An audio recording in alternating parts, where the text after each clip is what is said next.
Welcome guys, in this video I'm gonna show you how you can set alarm on your Amazon speaker.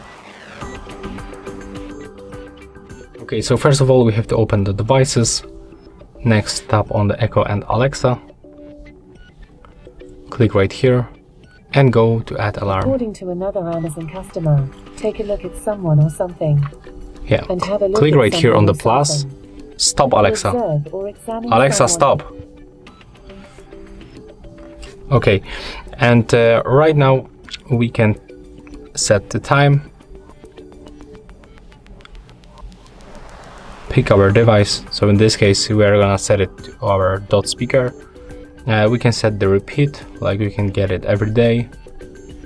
The same for the sound. We can pick, like, for example, this one. We can also enable the wake up routine, but I'm gonna skip this one actually. And then click save.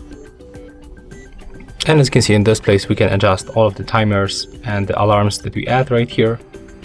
That's very simple. You can also use your voice to set the alarm. Hey Alexa, set alarm. Alexa, set alarm on 5 p.m. Second alarm set for 5 p.m. As you can see, we can make it in two ways, by using our voice and using this application, for example, when you are far away from the speaker. And that's all for this video. If you find it helpful, remember to leave a like, comment and subscribe.